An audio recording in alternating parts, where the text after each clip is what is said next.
Give me 5 minutes and I'll show you how to end food cravings, beat those late night snack attacks, and finally tell that eating monster who lives in your head to shut up. If you've been fighting with your eating monster for many years now, that mental battle that's so exhausting, that mental battle with food that just torments you day in, day out, then let's change that. Put in the comments below, shut up, and I'll send you over some free training to beat that emotional eating monster. I'll send it to you on Messenger, no need to opt in. So if you don't know me by now, my name is Anna Ferguson. I'm a personal trainer, nutritionist and psychotherapist. I've helped hundreds and hundreds of ladies beat emotional and binge eating, and I run the Food Freedom Method. So let's jump in. We've all been there with all the good intentions in the world. After a stressful day or after a hard time, those cravings can really come on. But do you know the difference between physical hunger and emotional hunger? Physical hunger, you will still have cravings from time to time. They won't be as often and they'll come on gradually. Whereas emotional hunger, when the eating monster strikes, it's quick, it's vicious, and it needs to be satisfied immediately. And that's when the fight begins.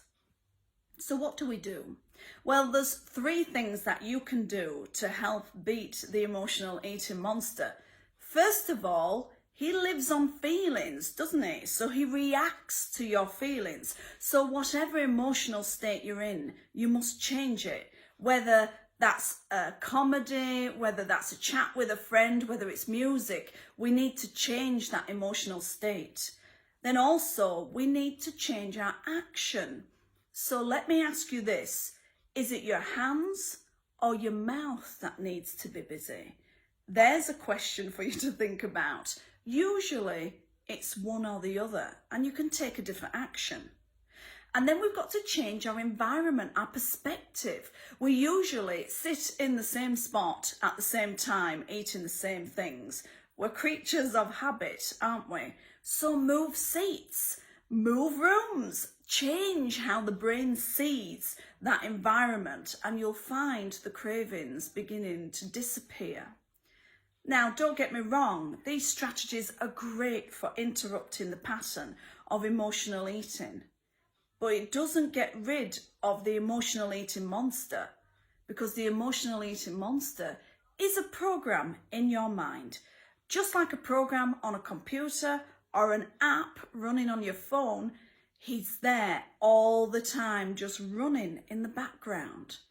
So he's so persistent, he's so consistent that with the program running all the time, there's going to be times when you simply won't be able to fight him. So what do we do? Well, we've got to remove the program from the mind. When we do that, the behaviour simply disappears. So I'll give you an example of that. One of my ladies, Nikki, used to commute to and from work, and it was quite a long commute. And the problem she had was she would eat in the car the whole way.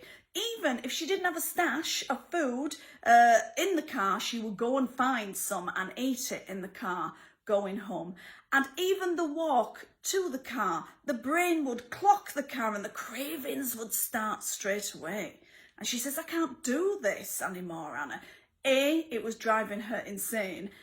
B, it was ruining all her good efforts for being healthy and attempting to lose weight.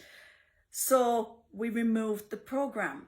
She went from eating continuously and feeling really bad about herself, and sometimes even feeling a bit sick, to listening to audiobooks, driving home in the car, relaxed, at ease, even one time with a packet of sweets in the passenger seat that she never even thought about opening.